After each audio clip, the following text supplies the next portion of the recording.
তার পিতৃদেবের কাছ থেকে অনুপ্রাণিত হয়ে।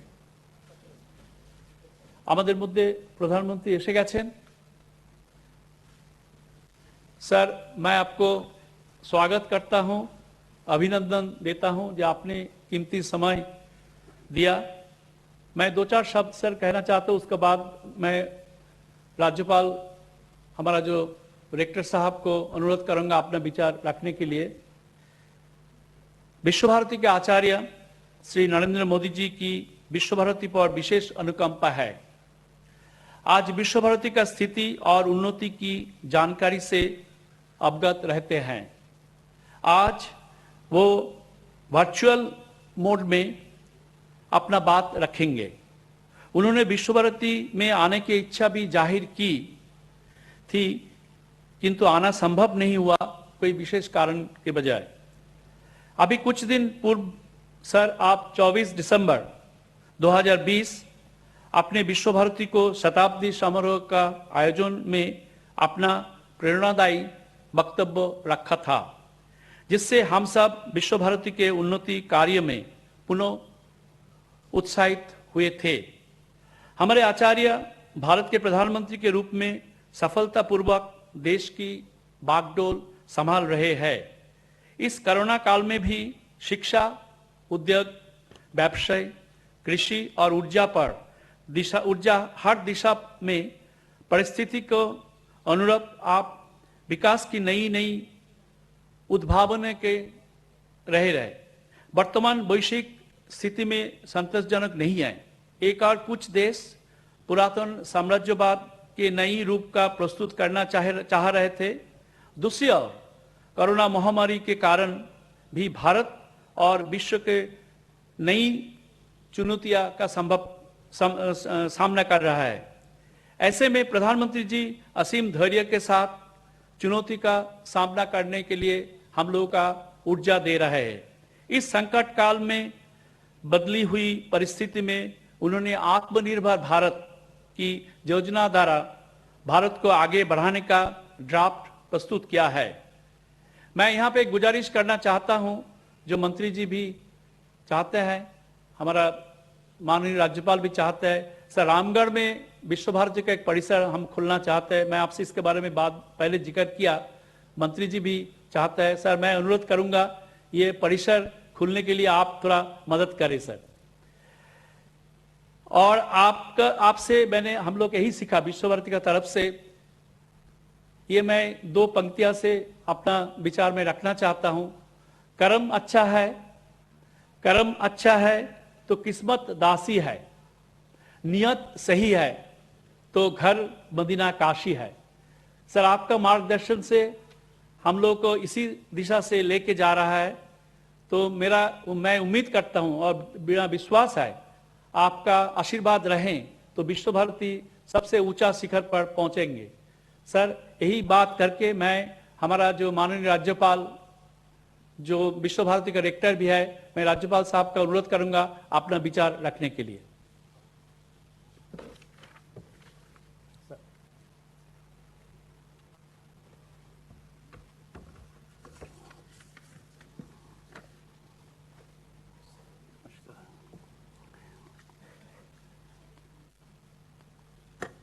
Honorable Prime Minister of India, Shri Narendra Modi ji,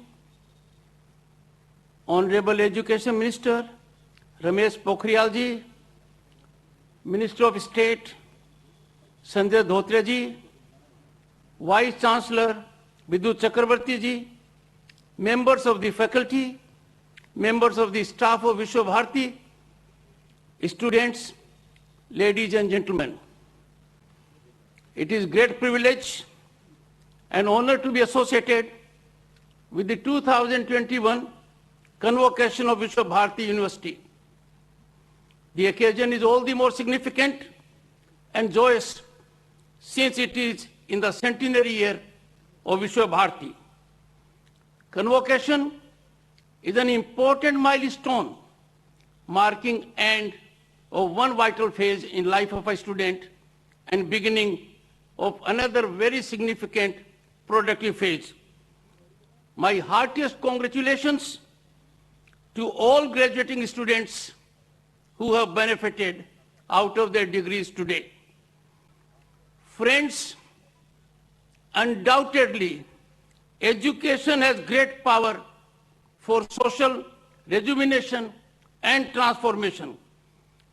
It is the most effective method and mode of lasting change. Let us recall on this day our past. Ancient Indian universities, Takshila, Nalanda, Vikramshila, had dominated the world of higher education for 1800 years, beginning from 6th century BC. That ancient system, which had many elements of modernity, produced great scholars, and to name few, Charak, Aryabhat, Chanakya, Panini, Patanjali, Gargi. They made historic, invaluable contributions to medical science, mathematics, astronomy, grammar, and social development. It is gratifying and honor for all of us that much awaited focus on education has been laid by our Honorable Prime Minister to usher in a new India. One of the many monumental contributions of Prime Minister Modi ji is the new education policy. It will gallop our journey to becoming Vishwaguru. Thanks to far-sightedness and vision of Honorable Prime Minister, the national education policy is turning out to be game changer in much-needed education reforms to create vibrant knowledge society, ensuring higher quality of education to all, making India global knowledge superpower. 6 years of deliberations, hard work, involvement with all the stakeholders, very healthy involved debate, without bias, without discrimination, is the hallmark of this policy that has found widest acceptability. The policy echoes our national values, national ethos, and national goals. I find it satisfying that the policy also has what was capsuled by Rabindranath Tagore. Tagore used to say, quote, "The highest education is that which not only informs us, but brings out life in harmony with all existence," unquote. Thanks to our Prime Minister, we are in the process of executing it. We are now rightly moving from what to think on how to think approach in education that was needed for a long time. The effort now is inquiry-based, discovery-based, discussion-based, analysis-based methods to children. This will urge in children to learn, innovate, and create. Let us resolve on this day to live up to the expectations of the founder of this university, Kavi Guru, and let our mind be without fear. Let our head be always high. Very aptly, Gurudev Rabindranath Tagore capsuled the entire thought process of Vishwa Bharati when he reflected, I quote, "Vishwa Bharati represents India where she has her wealth of mind, which is for all. Vishwa Bharati acknowledges India's obligation to offer to others the hospitality of our best culture and India's right to accept from others their best," unquote. Friends, thanks to the leadership we have, the world has come to know about it through vaccination. The world was passing through greatest challenge, and India was lending helping hand to the needy outside our borders. During 100-year journey, it has become apparent that Shanti Niketan is Punya Bhumi of love, of fellow feeling, of empathy, with love for motherland, mother nature, and the universe. To the students who are graduating today, I can say one thing. India is changing. India is on incremental trajectory. You are going into a world teeming with opportunities. You have to play on front foot with the state bat, and the world will be for you to contribute.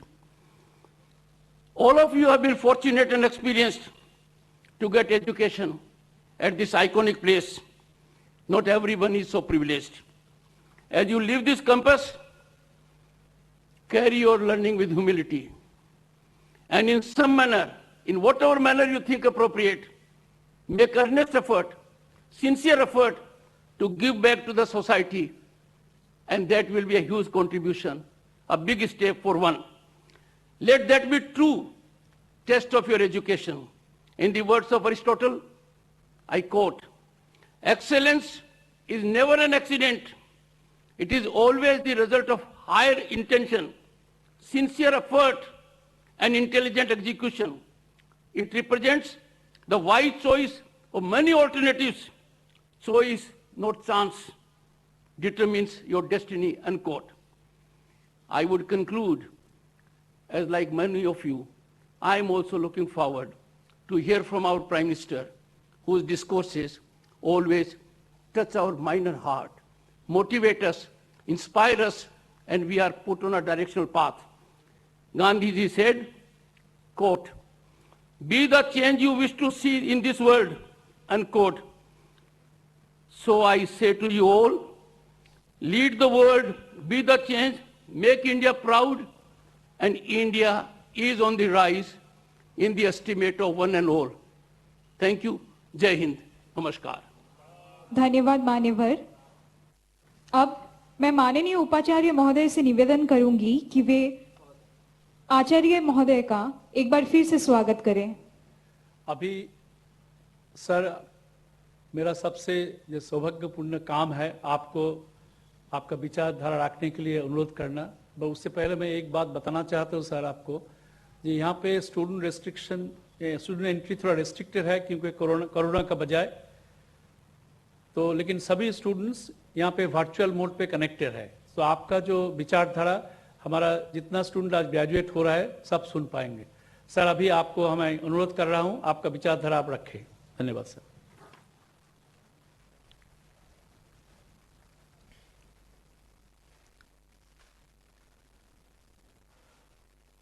पश्चिम बंगाल के governor श्रीमान जगदीप धनखड़ जी, विश्व भारती के vice chancellor professor विद्युत चक्रवर्ती जी, शिक्षकगण, कर्मचारीगण और मेरे ऊर्जावान युवा साथियों, गुरुदेव रविंद्रनाथ टैगोर ने जो अद्भुत धरोहर मां भारती को सौंपी है, उसका हिस्सा बनना, आप सभी साथियों से जुड़ना मेरे लिए प्रेरक भी है, आनंददायक भी है और एक नई ऊर्जा भरने वाला है।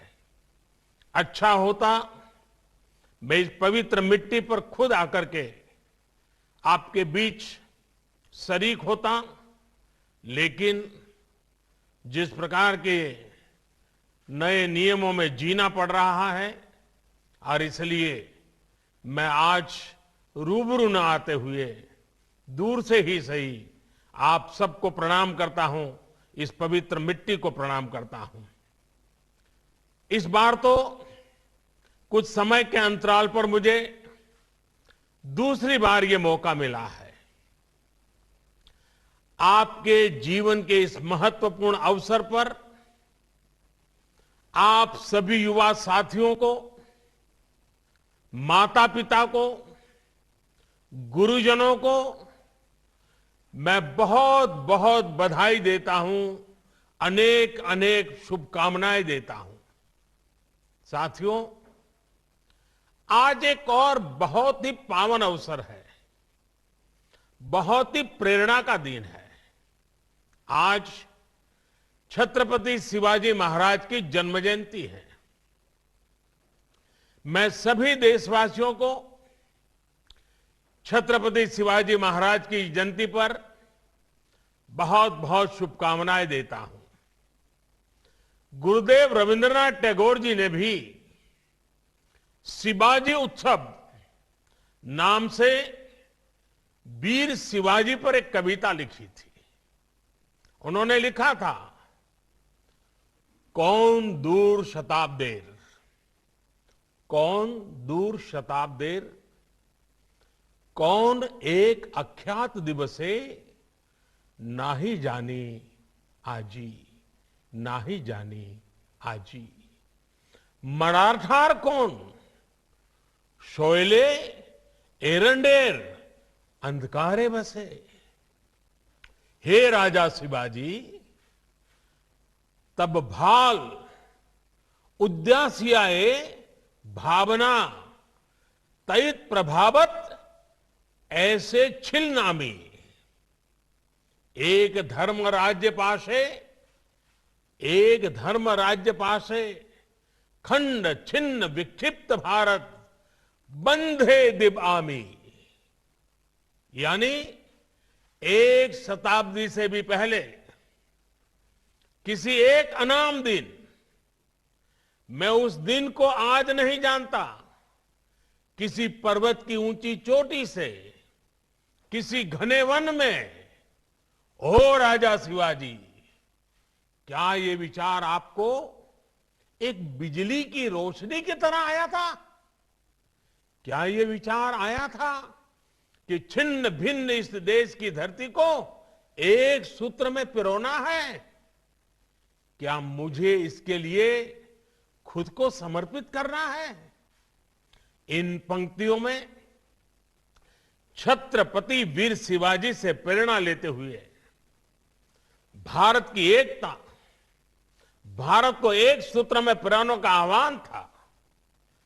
देश की एकता को मजबूत करने वाली इन भावनाओं को हमें कभी भूलना नहीं है। पल पल, जीवन के हर कदम पर देश की एकता, अखंडितता के इस मंत्र को हमें याद भी रखना है, हमें जीना भी है। यही तो टैगोर का हमें संदेश है। साथियों, आप सिर्फ एक विश्वविद्यालय का ही हिस्सा नहीं है, बल्कि एक जीवंत परंपरा के वाहक भी है। गुरुदेव अगर विश्व भारती को सिर्फ एक यूनिवर्सिटी के रूप में देखना चाहते तो वो इसको ग्लोबल यूनिवर्सिटी या कोई और नाम दे सकते थे, लेकिन उन्होंने इसे विश्व भारती विश्वविद्यालय नाम दिया। उन्होंने कहा था, विश्व Bharti acknowledges India's obligation to offer to others the hospitality of her base culture and India's right to accept from others their best। गुरुदेव की विश्व भारती से अपेक्षा थी कि यहां जो सीखने आएगा वो पूरी दुनिया को भारत और भारतीयता की दृष्टि से देखेगा। गुरुदेव का ये मॉडल ब्रह्म, त्याग और आनंद के मूल्यों से प्रेरित था। इसलिए उन्होंने विश्व भारती को सीखने का ऐसा स्थान बनाया जो भारत की समृद्ध धरोहर को आत्मसात करे, उस पर शोध करे और गरीब से गरीब की समस्याओं के समाधान के लिए काम करे। ये संस्कार में पूर्व में यहां से निकले छात्र छात्राओं में भी हमें दिखता है और आपसे भी देश की यही अपेक्षा है। साथियों, गुरुदेव टैगोर के लिए विश्व भारती सिर्फ ज्ञान देने वाली, ज्ञान परोसने वाली एक संस्था मात्र नहीं थी, ये एक प्रयास है भारतीय संस्कृति के शीर्षस्थ लक्ष्य तक पहुंचने का, जिसे हम कहते हैं स्वयं को प्राप्त करना। जब आप अपने कैंपस में बुधवार को उपासना के लिए जुड़ते हैं तो स्वयं से ही साक्षात्कार करते हैं। जब आप गुरुदेव द्वारा शुरू किए गए समारोह में जुड़ते हैं तो स्वयं से ही साक्षात्कार करने का एक अवसर प्राप्त होता है। जब गुरुदेव कहते हैं आलो अमार आलो ओगो आलो भुवन भारा, तो ये उस प्रकाश के लिए ही आह्वान है जो हमारी चेतना को जागृत करती है। गुरुदेव टैगोर मानते थे विविधताएं रहेगी, विचारधाराएं रहेगी, इन सब के साथ ही हमें खुद को भी तलाशना होगा। वो बंगाल के लिए कहते थे बांग्लार माटी बांग्लार जल बांग्लार वायु बांग्लार फूल, पुण्य हो पुण्य हो पुण्य हो हे भगवान। लेकिन साथ ही वो भारत की विविधता की भी उतना ही गौरवगान बड़े भाव से करते थे। वो कहते थे हे मोर चित्तो पुण्यो, हे मोर चित्तो पुण्यो, तीर्थे जागोरे धीरे, ई भारतेर महामनोबेर सागरो तीरे, हेथाय दाराय दबाहु बाराय नमो नरोदे बोतारे। और ये गुरुदेव का ही विशाल विजन था कि शांति निकेतन के खुले आसमान के नीचे वो विश्व मानव को देखते थे। ऐशो कर्मी ऐशो ज्ञानी ऐसो जन कल्याणी ऐशो तपस राजो है, ऐशो है दिशक्ति संपद मुक्ता बंधो सोमाज है।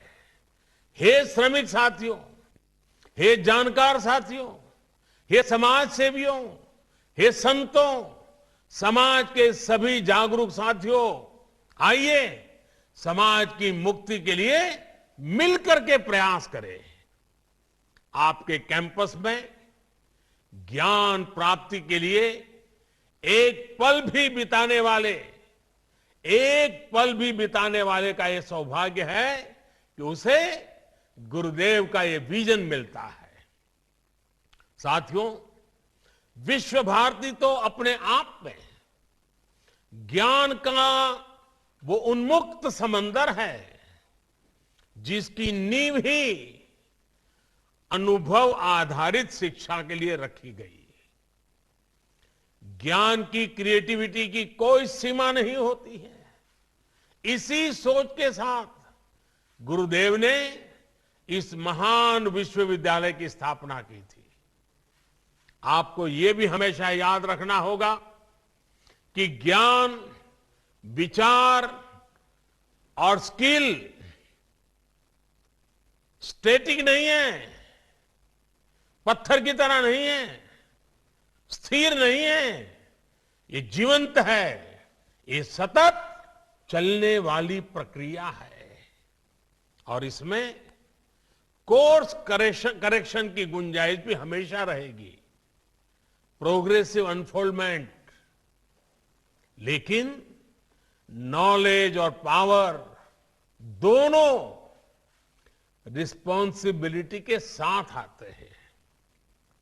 जिस प्रकार सत्ता में रहते हुए संयम और संवेदनशील रहना पड़ता है, रहना जरूरी होता है, उसी प्रकार हर विद्वान को, हर जानकार को भी उनके प्रति जिम्मेदार रहना पड़ता है जिनके पास वो शक्ति है। आपका ज्ञान सिर्फ आपका नहीं बल्कि समाज की, देश की, अरे भावी पीढ़ियों की भी वो धरोहर है। आपका ज्ञान, आपकी स्किल एक समाज को, एक राष्ट्र को गौरवान्वित भी कर सकती हैं और वो समाज को बदनामी और बर्बादी के अंधकार में भी धकेल सकती है। इतिहास और वर्तमान में ऐसे अनेक उदाहरण हैं।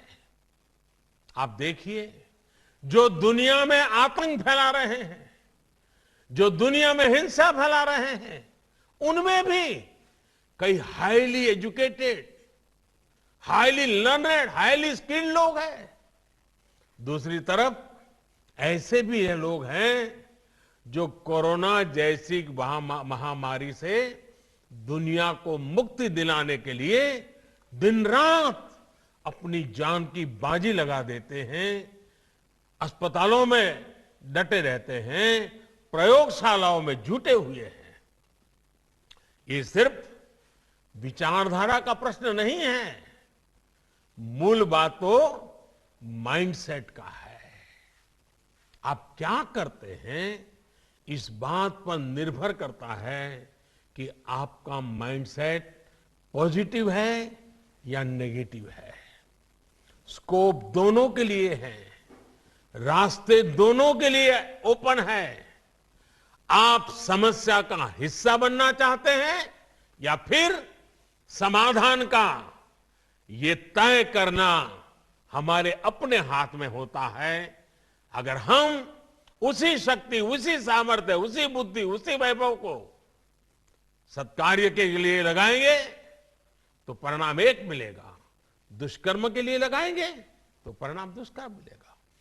अगर हम ही सिर्फ अपना हित देखेंगे तो हम हमेशा चारों तरफ मुसीबतें देखते आएंगे, समस्याएं देखते आएंगे, नाराजगी देखते आएंगे, आक्रोश नजर आएगा। लेकिन अगर आप खुद से ऊपर उठ करके, अपने स्वार्थ से ऊपर उठ करके नेशन फर्स्ट की अप्रोच के साथ आगे बढ़ेंगे तो आपको हर समस्या के बीच में भी सॉल्यूशन ढूंढने का मन करेगा, सॉल्यूशन नजर आएगा। बुरी शक्तियों में भी आपको अच्छा ढूंढने का, उसमें से अच्छाई का, परिवर्तन का मन करेगा और आप स्थितियां बदलेंगे भी, आप स्वयं भी अपने आप में एक सॉल्यूशन बन करके उभरेंगे। अगर आपकी नीयत साफ है और निष्ठा मां भारती के प्रति है तो आपका हर निर्णय, आपका हर आचरण, आपका हर कृति किसी न किसी समस्या के समाधान की तरफ ही बढ़ेगा। सफलता और असफलता हमारा वर्तमान और भविष्य तय नहीं करती है। हो सकता है आपको किसी फैसले के बाद जैसा सोचा था वैसा परिणाम न मिले, लेकिन आपको फैसला लेने में डरना नहीं चाहिए। एक युवा के रूप में, एक मनुष्य के रूप में जब कभी हमें फैसला लेने से डर लगने लगे तो वो हमारे लिए सबसे बड़ा संकट होता है। अगर फैसले लेने का हौसला चला गया तो मान लीजिएगा आपकी युवानी चली गई है, आप युवा नहीं रहे हैं।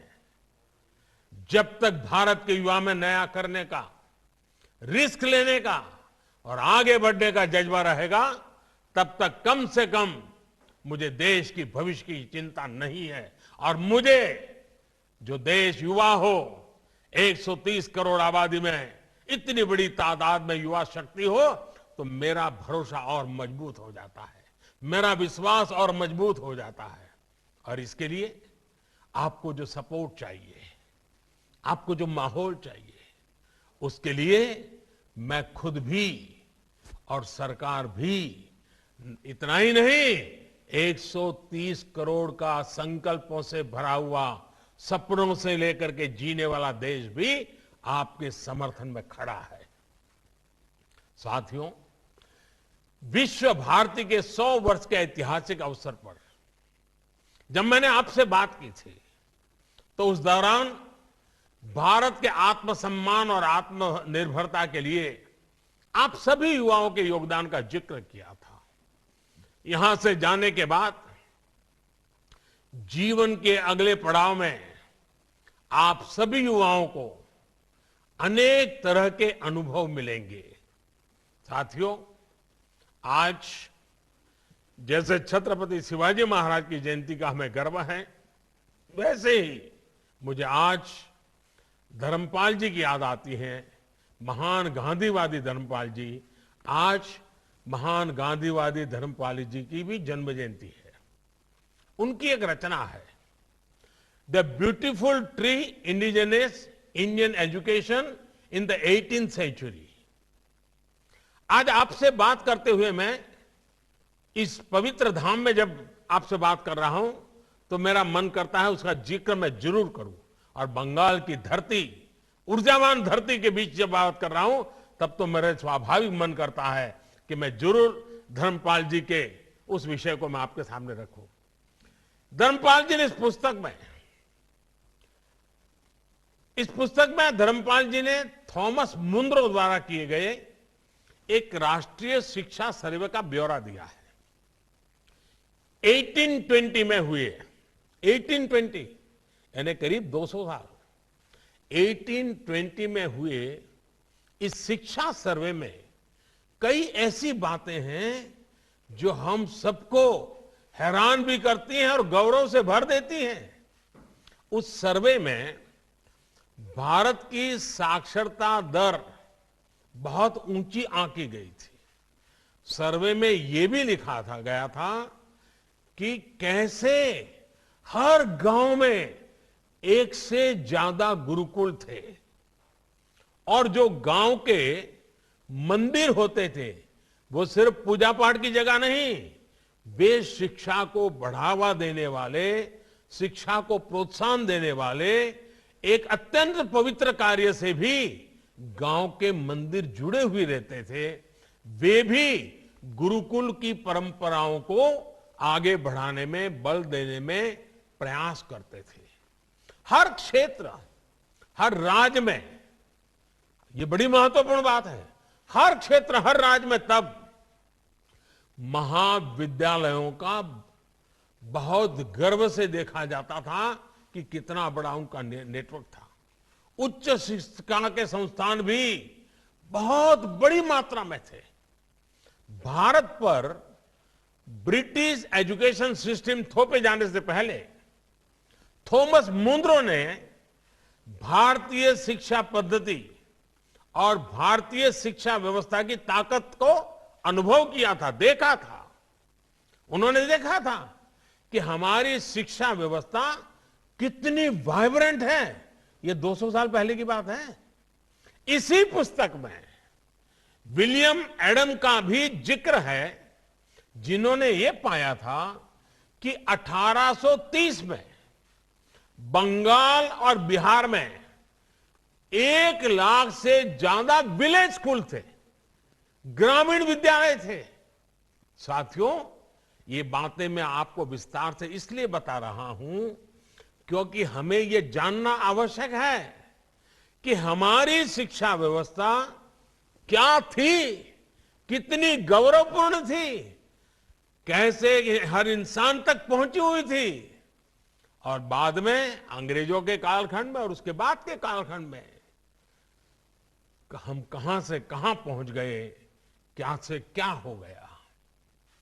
गुरुदेव ने विश्व भारती में जो व्यवस्थाएं विकसित की, जो पद्धतियां विकसित की, वो भारत की शिक्षा व्यवस्था को परतंत्रता की बेड़ियों से मुक्त करने, भारत को आधुनिक बनाने का एक माध्यम थी। अब आज भारत में जो नई राष्ट्रीय शिक्षा नीति बनी है, वो भी पुरानी बेड़ियों को तोड़ने के साथ ही विद्यार्थियों को अपना सामर्थ्य दिखाने की पूरी आजादी देती है। ये शिक्षा नीति आपको अलग अलग विषयों को पढ़ने की आजादी देती है। ये शिक्षा नीति आपको अपनी भाषा में पढ़ने का विकल्प देती है।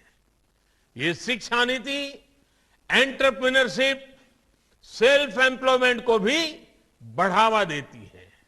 ये शिक्षा नीति रिसर्च को, इनोवेशन को बल देती है, बढ़ावा देती है। आत्मनिर्भर भारत के निर्माण में ये शिक्षा नीति भी एक अहम पड़ाव है। देश में एक मजबूत रिसर्च और इनोवेशन इकोसिस्टम बनाने के लिए भी सरकार लगातार काम कर रही है।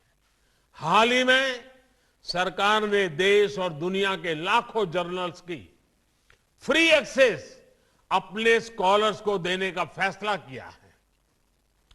इस साल बजट में भी रिसर्च के लिए नेशनल रिसर्च फाउंडेशन के माध्यम से आने वाले 5 साल में 50,000 करोड़ रुपए खर्च करने का प्रस्ताव रखा है। साथियों, भारत की आत्मनिर्भरता देश की बेटियों के आत्मविश्वास के बिना संभव नहीं है। नई राष्ट्रीय शिक्षा नीति में पहली बार जेंडर इंक्लूजन फंड की भी व्यवस्था की गई है। इस पॉलिसी में 6ठी क्लास से ही कारपेंटरी से लेकर कोडिंग तक ऐसे अनेक स्किल सेट्स पढ़ाने की योजना इसमें है, जिन स्किल्स से लड़कियों को दूर रखा जाता था। शिक्षा नीति बनाते समय बेटियों में ड्रॉप आउट रेट ज्यादा होने के कारणों को गंभीरता से स्टडी किया गया है। इसलिए पढ़ाई में निरंतरता, डिग्री कोर्स में एंट्री और एग्जिट का ऑप्शन हो और हर साल का क्रेडिट मिले, इसकी एक नए प्रकार की व्यवस्था की गई है। साथियों, बंगाल ने अतीत में भारत के समृद्ध ज्ञान विज्ञान को आगे बढ़ाने में देश को नेतृत्व दिया और यह गौरवपूर्ण बात है।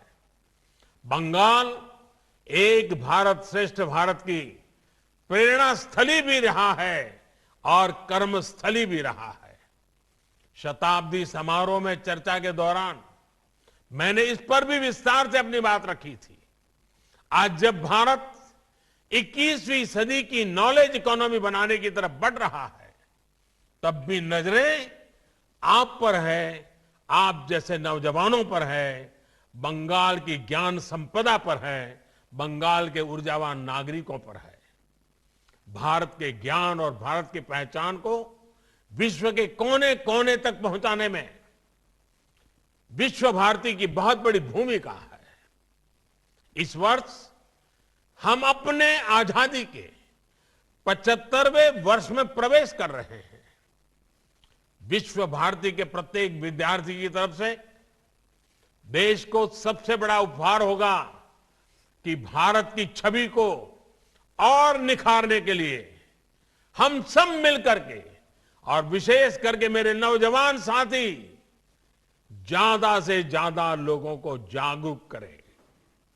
भारत जो है, जो मानवता, जो आत्मीयता, जो विश्व कल्याण की भावना हमारे रक्त के कण कण में है, उसका एहसास बाकी देशों को कराने के, पूरे मानव जात को कराने के लिए विश्व भारती को देश की शिक्षा संस्थाओं का नेतृत्व करना चाहिए।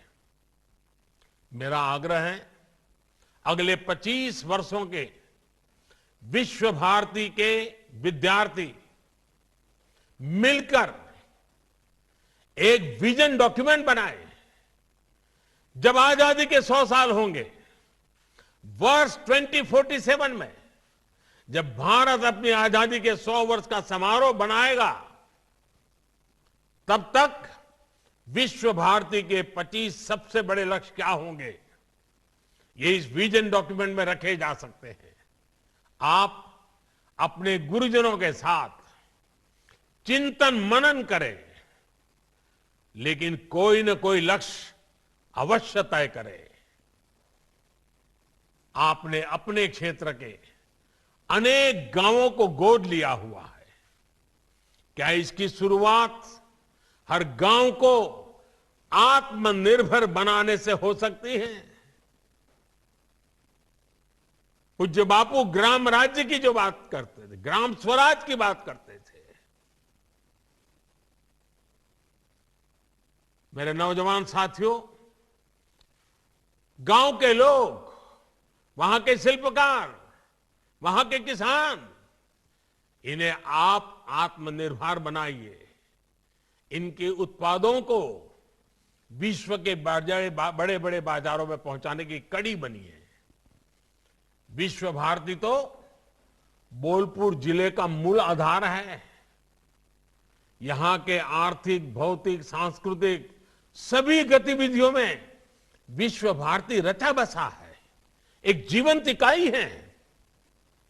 यहां के लोगों को, समाज को सशक्त करने के साथ ही आपको अपना बृहद दायित्व भी निभाना है। आप अपने हर प्रयास में सफल हो, अपने संकल्पों को सिद्धि में बदलें। जिन उद्देश्यों को लेकर के विश्व भारती में कदम रखा था और जिन संस्कारों और ज्ञान की संपदा को लेकर आज जब आप विश्व भारती से कदम दुनिया के दहलीज पर रख रहे हैं, तब दुनिया आपसे बहुत कुछ चाहती है, बहुत कुछ अपेक्षाएं रखती है। और इस मिट्टी ने आपको संवारा है, आपको संभाला है और आपको विश्व की अपेक्षाओं को पूर्ण करने योग्य बनाया है, मानव की अपेक्षाओं को पूर्ण करने योग्य बनाया है।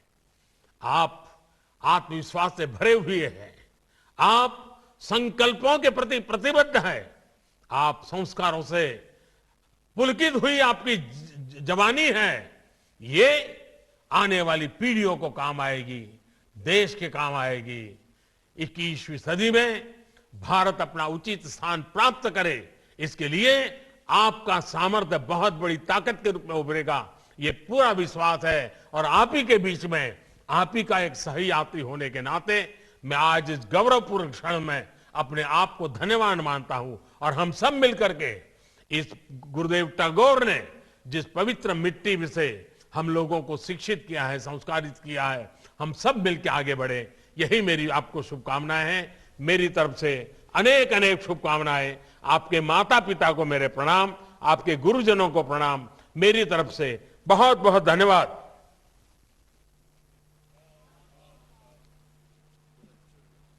धन्यवाद महामहिम। आपके द्वारा दिखाए गए मार्ग हमारे जीवन के लिए अत्यंत महत्वपूर्ण है। अब मैं माननीय उपाचार्य महोदय से निवेदन करूंगी कि वे अपने आशीर्वचन से हमें प्रेरित करें।